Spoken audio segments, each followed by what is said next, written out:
नमस्कार दोस्तों। आज इस वीडियो में हम जानेंगे संकल्प कैसे करते हैं। और अगर हम किसी भी प्रकार का पूजा पाठ अनुष्ठान करते हैं तो उसमें सबसे प्रथम जो है संकल्प की विशेष महत्वता होती है। जिस प्रकार से हम मकान बनाते हैं तो नींव मजबूत होनी चाहिए, उसी प्रकार से जब तक हमारे अनुष्ठान का संकल्प सही नहीं होगा तब तक हमको अपनी पूजा का फल प्राप्त नहीं होगा। कई बार आपने लोगों से सुना होगा कि हमने बहुत पूजा पाठ यज्ञ अनुष्ठान करा लिया पर कुछ नहीं होता है। उसका कारण यही होता है कि संकल्प का शुद्ध ना होना। और संकल्प की प्रधानता में विशेष रूप से शुद्धता का विशेष महत्व कहा गया है। सही तरीके से संकल्प अगर किया जाए और उस कार्य को अगर किया जाए तो निश्चित है कि आपका कार्य पूर्ण होगा। तो आज हम जानेंगे संकल्प के बारे में और अपने घर पर संकल्प कैसे करते हैं, इसी चीज को आज इस वीडियो में सीखेंगे।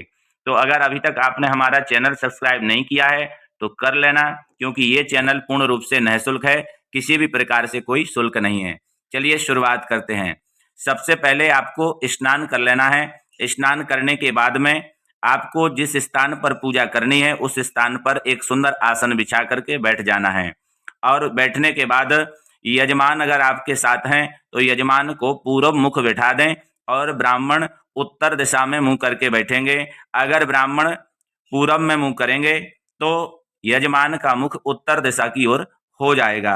आप पश्चिम की ओर भी मुख कर सकते हैं, परंतु शास्त्र सम्मत विधि जो कही गई है पूरब और उत्तर दिशा में मुख करके ही सनातनियों को पूजा पाठ करना चाहिए। हाँ, शास्त्र में एक व्यवस्था ये भी है कि अगर आप यज्ञ मंडप में बैठे हैं तो दिशा का कोई मान्य नहीं होता है। आप किसी मंदिर में पूजा कर रहे हैं तो उस मंदिर में दिशा का कोई मान्य नहीं होता है। परमात्मा के सामने अगर हैं तो दिशा का कोई मान्य नहीं होता है।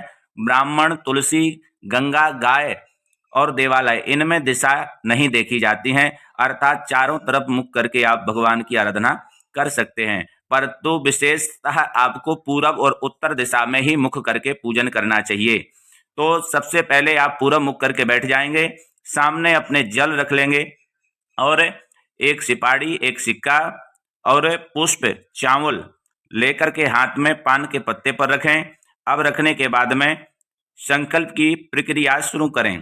तो जैसे कि शास्त्र सम्मत है कि उसके पहले आपको आचमन, प्राणायाम इत्यादि सब कुछ कर लेना है, तब संकल्प करना है। तो वह चीज हम आगे वीडियो बनाएंगे गणेश पूजन का, उसमें संपूर्ण विधि आपको बताएंगे। इस वीडियो में हम लोग संकल्प करना ही सीखेंगे। तो जब आप हाथ पर सभी सामग्री को रख लेंगे तब आपको बोलना है ओम विष्णु विष्णु विष्णु। 3 बार भगवान विष्णु का नाम लेना है। फिर बोलना है श्रीमद् भगवतो महापुरुषस्य विष्णुराज्ञा प्रवर्तमानस्य अद्य श्री ब्राह्मणो द्वितीय प्रहार्दे श्री श्वेतवाराह कल्पे सप्तमे वैवस्व मनवंतरे अष्टाविंशतमे कलयुगे, क्योंकि यह कलयुग चल रहा है तो यहाँ पर कलयुगे बोलना है। कली का प्रथम चरण चल रहा है, इसलिए कली प्रथम चरणे बोलेंगे। और जैसे कि बौद्ध अवतारे भूरलोके जम्बूद्वीपे भरतवर्षे भरतखंडे आर्यावर्तेक देशांतर्गत।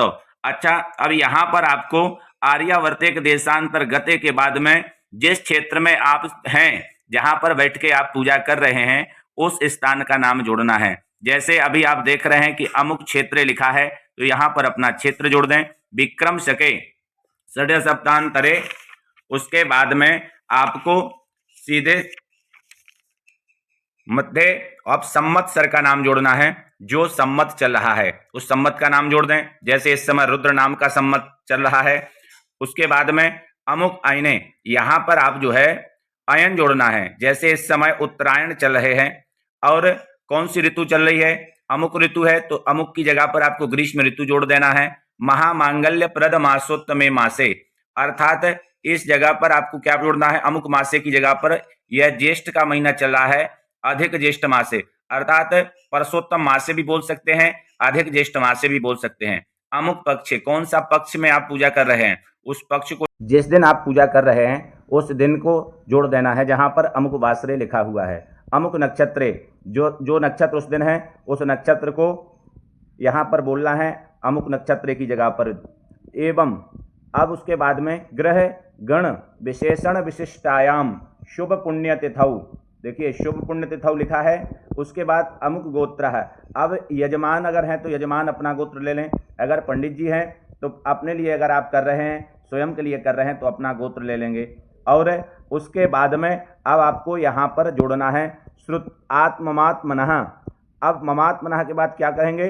श्रुति स्मृति पुराणोक्तो फल प्राप्त्यर्थम लक्ष्मी प्राप्त्यर्थम प्राप्त लक्ष्म्या चिरकाल संरक्षणार्थम सकल कामना सिद्ध्यर्थम कायिक वाचिक मानसिक सकल दुरितोपशमनार्थम तथा आयु आरोग्य ऐश्वर्य वृद्ध्यर्थम जोड़ करके अब इसके बाद में विशेषतः अब यहाँ तक आपको प्रत्येक संकल्प में बोलना है।